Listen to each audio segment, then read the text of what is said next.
बिस्मिल्लाहिर्रहमानिर्रहीम। अस्सलाम वालेकुम नाज़रीन, आज की हमारी वीडियो का मौजू है, अगर कोई लड़की इत्काफ में बैठी है और हैज़ आ जाए तो अब वो क्या इत्काफ छोड़ दे या पूरा करे। औरतों के इत्काफ में किन बातों का ध्यान रखना है।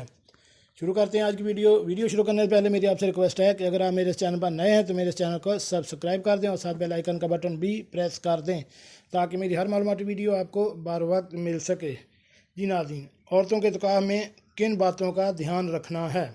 आज का हमारा मौजू है ख़वातीन का इत्काफ। ख़वातीन रमज़ान शरीफ की 20 तारीख छटने से ज़रा पहले रमज़ान की 29 या 30 तारीखों यानी जिस दिन ईद का चाँद नज़र आ जाए इस तारीख के दिन छुपने तक अपने घर में जहां नमाज़ पढ़ने के लिए जगह मुकर्रर कर रखी हो इस जगह पर जम कर बैठें और सिर्फ हाजत और खाना पीना लेने के लिए अगर कोई मौजूद ना हो तो उठना दुरुस्त है, और अगर खाना पीना देने वाला हो तो इसके लिए भी ना उठे, हर वक्त इसी जगह रहे और वहीं सोए। और बेहतर यह है कि खामोश ना बैठी रहे बल्कि कुरान या नफलें या तस्बीह जो तौफीक हो वो पढ़े।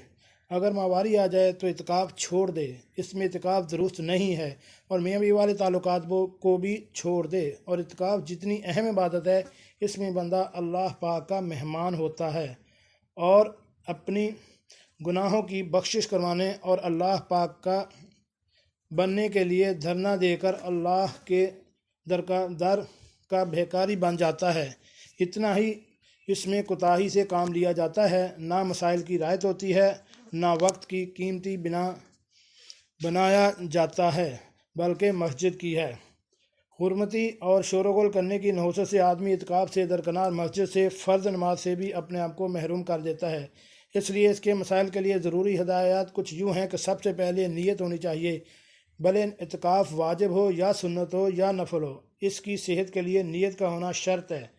नीयत के बगैर इत्काफ करना जायज़ नहीं है, यानी वाजिब इत्काफ नीयत के बगैर करने से इसके ज़िम्मेदार से अदा नहीं होगा। अब नफली इत्काफ नीयत के बगैर करने से इसका सवाब हासिल नहीं होगा।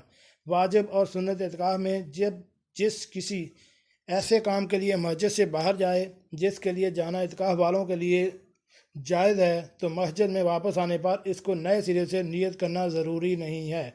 औरत का इत्काफ खामद की इजाज़त से जायज़ है, और जब औरत को इसके खामद ने इत्काफ की इजाज़त दे दी तो अब इसको मना करने का इख्तियार नहीं है और इसका मना करना सही नहीं है।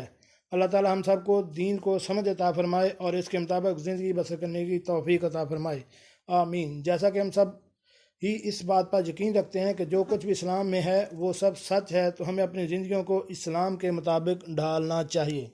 जी नाज़रीन, कैसी लगी आज की हमारी ये मालूमाती वीडियो। उम्मीद है आपको पसंद आई होगी। मिलते हैं एक नई वीडियो के साथ। अस्सलाम वालेकुम।